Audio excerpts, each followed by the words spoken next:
Thanks, JCC, just now. Now, the latest edition of the world's most respected neurological journal, Brain, has published a study that has thrown the world of migraine specialists and scientists into total disarray. The breakthrough data proves for the very first time that migraine attacks do not, in fact, originate in the brain as previously thought. South Africa's migraine surgery pioneer, Dr. Elliot Shevel, is here to shed more light on the medical implications of this survey. Dr. Shevel, welcome. Thanks very much for being with us. Thank you so much. All right, so this is huge, obviously. I mean, this is a huge development. Why? It's the most exciting development in migraine science for a long time, because most migraine specialists have believed that the pain comes from the arteries in the brain. Right.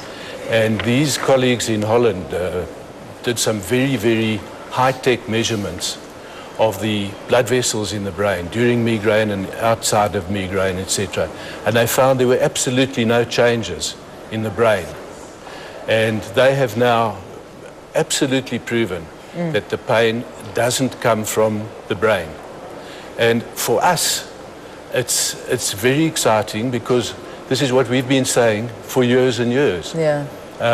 Where does the pain come from? It comes from the structures on the outside of the skull.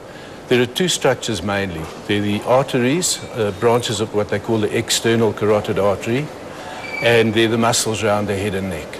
Right. And the exciting thing is that these structures one can actually get to. It's not that you have to now look inside the brain to get there. You can get to these structures. So what we're doing is we've developed surgical techniques, and that's the most exciting part.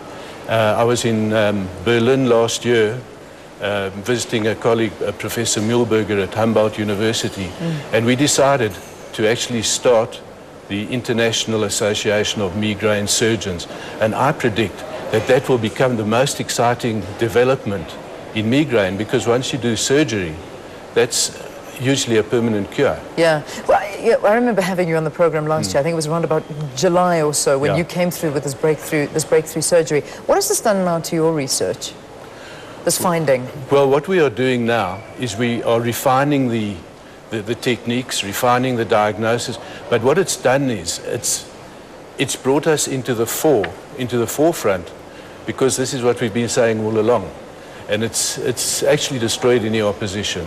Yeah.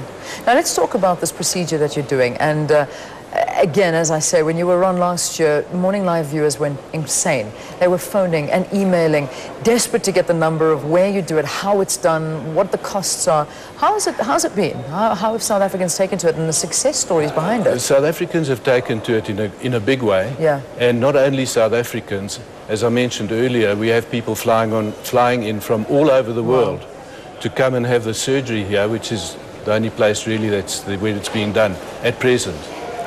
Yeah, and continuing, I imagine that this will now become even stronger now that this new research has come, and the rest of the world will be taking it more seriously. Correct. Yeah. And there are other surgical techniques being developed as well, where we can do minor surgery really on the muscles that are causing the problem, if it's a muscular problem. So it lends itself to surgery now, whereas before people were looking for drugs to act in the brain, and it wasn't in the brain. Are there no drugs that can actually eliminate this, migraines altogether? Is there anything that people are working on? They are working on them all the time, but the problem with this is that it's not one thing that's causing it. It's multifactorial. Most people have, for instance, got a mixture of muscle tension and arterial pain. So if you work on a drug that is going to help the arterial pain, it doesn't help the other one. And there are other inputs as well from the other structures in the head and neck. Yeah. So it's not a simple thing like a diabetes is a raised insulin, raised blood sugar. So you give the person insulin, it comes down. There's only one thing to treat. Yeah. This is a very complex matter. And the diagnosis is important. At the end of the day, the only cure that you know of for migraines is this procedure that you do. At this stage, and yes. How do you find out?